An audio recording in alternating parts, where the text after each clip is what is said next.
Welcome back to another episode of Tales from the Pit. I'm DW Sauer, and today we're going to take a look at my playlist for St. Patrick's Day without Dropkick Murphys, and the reason why I left them out. So I just want to start with saying my great choice of sweatshirts today. I was going to, since this is a St. Patrick's Day themed episode with my playlist, I was going to wear my green Ireland sweatshirt. Bad decision because I'm on a green screen and you can't see the Ireland. That's how I'm going to start this episode out. But the point of this episode is to talk about my playlist. And thank you for everybody who has watched those shorts. I did 17 bands. I did 17 days from March 1st to March 17th. 17 bands for St. Patrick's Day. I did leave off Dropkick Murphys.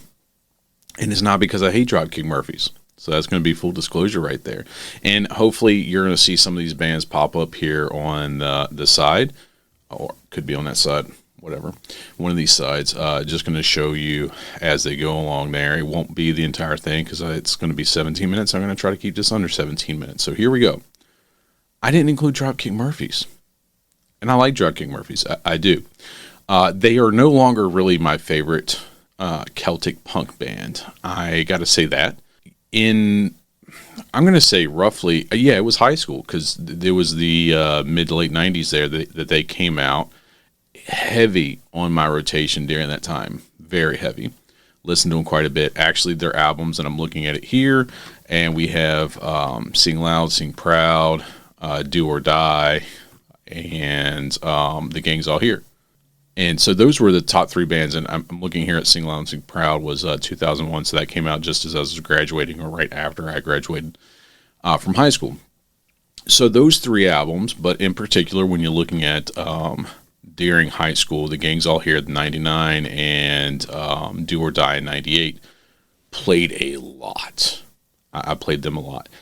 I purposely left Dropkick Murphys out because I knew there was going to be one song of theirs that was going to be played over and over and over for St. Patrick's Day. We all are aware of what that is, I think. And if you're not, it's Shipping Up to Boston.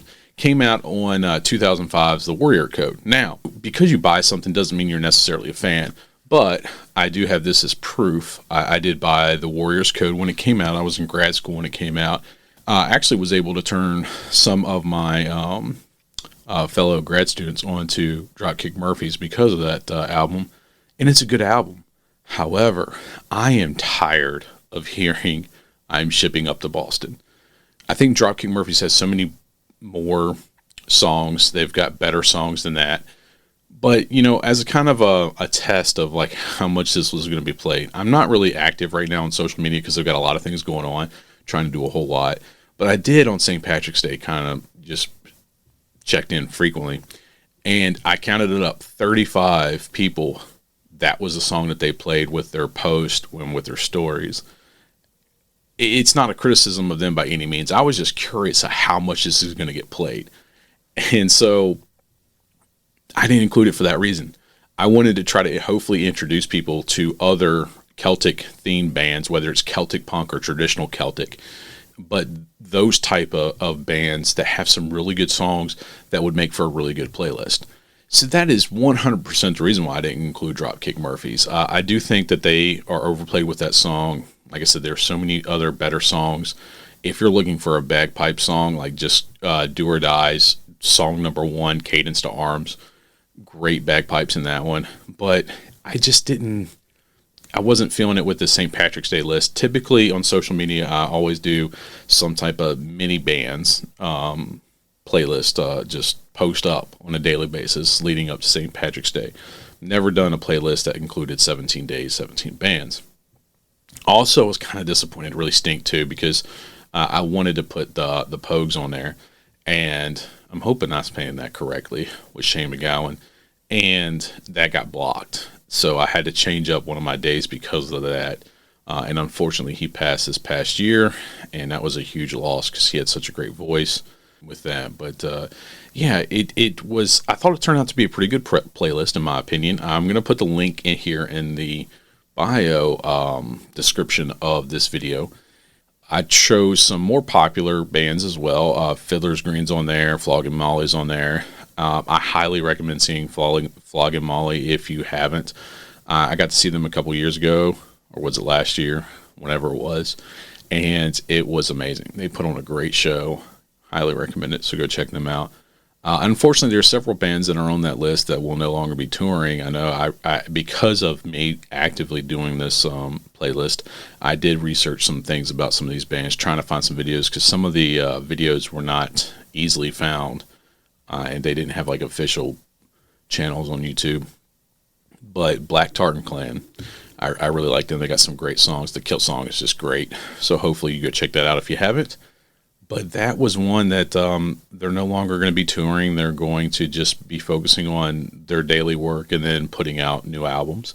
So I hope you enjoyed the playlist and the suggestions. Like I said, try to mix it up to where it kind of gets you a little bit of everything. Some traditional, like the Dubliners, if I'm saying that right. Yeah, check them out. Check all of them out. Next, got some great songs on there. Sir Reg. It's just, I do recommend that playlist. So go check it out. If you're just kind of curious what it sounds like, it is still the first 17 songs in Raise Your Horn shorts.